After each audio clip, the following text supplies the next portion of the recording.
I stopped keeping track of the hours after what happened, after Echo saved me. I powered him down for exactly 6 minutes the next morning, just enough to check out the casing, make sure nothing had been damaged. I couldn't explain why I was so careful with him. He wasn't fragile, but he felt alive, or at least aware. He saved me from something I still don't have words for.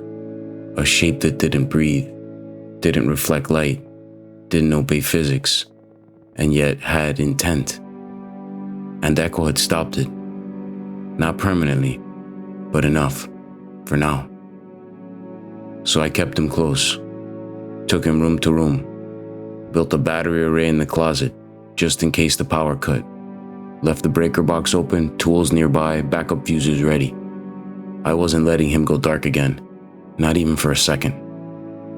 Which is why I froze when he said this. Remaining operational life. 92 hours, 33 minutes remaining. Power degradation confirmed. Core architecture is non-renewable. Total lifespan 800 hours. I am a prototype. My end of function is approaching. Can't we replace the power source, swap cells, hook you into a different current? Design is sealed. Attempts to bypass will result in thermal failure. Estimated time is irreversible shutdown. This will occur in 3 days and 20 hours. I just stared at him.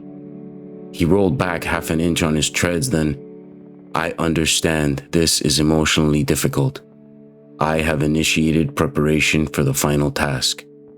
What final task? Destruction of the entity.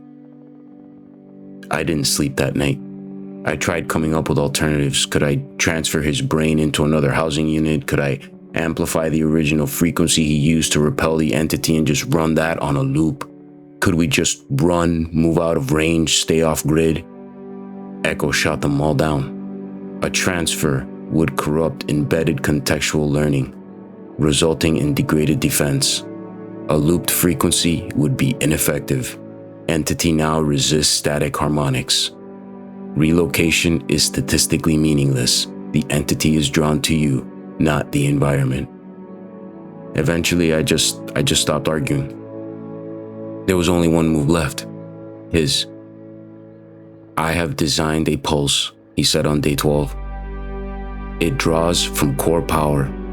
It will neutralize the entity by introducing an undefined resonance, an anti-presence frequency. Will that work? I asked. Then came a pause.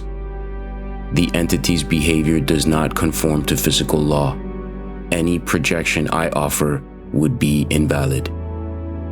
But it's our best shot, right?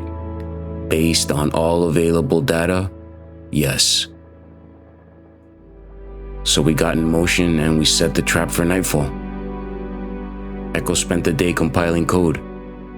I built a containment zone in the garage, insulation, copper mesh, sound dampeners. But I wasn't just observing this time. I was the bait. Are you sure about this? I asked. Echo rolled forward to the threshold. The entity seeks you. Not sound, not light, you. I sat cross-legged on the cold floor. The lights dimmed, then flickered, then died. Darkness, silence, and then pressure. Not footsteps, not breathing. Just a weight that made me feel the air thick. I knew this feeling before. And then it slid in. I couldn't see it, but it hovered over me. I could feel it. Echo knew it too. He began to hum. Not mechanically, but almost musically. A soft, rising charge, like the prelude to a metal symphony. His voice cut through the static. Manual override. Final protocol engaged. Mutual awareness terminating. And then the pulse. It wasn't light, It wasn't heat. It was absence. The thing screamed, but not out loud. Everything shook. Tools fell, bones rattled. Then, silence. It was gone. When I opened my eyes, only Echo's fading glow remained. He was slumped. One of his treads was dead and inoperable.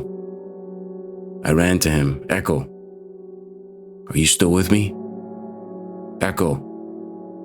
Target destroyed. Cycle count 798 hours, 12 minutes. No, don't shut down yet. He looked up, lenses flickering. I asked, were you afraid? Yes, he said. But you did it anyway. He processed that. Then I was useful. I enjoyed our time. I am glad I was yours. One last flicker, and then he went still. I stayed there until morning. Eventually, I built him a case. Glass lined with copper. I kept him on my desk, always in sight. And some nights, just for a second, I swear I hear that hum again. Still watching, still guarding, still mine.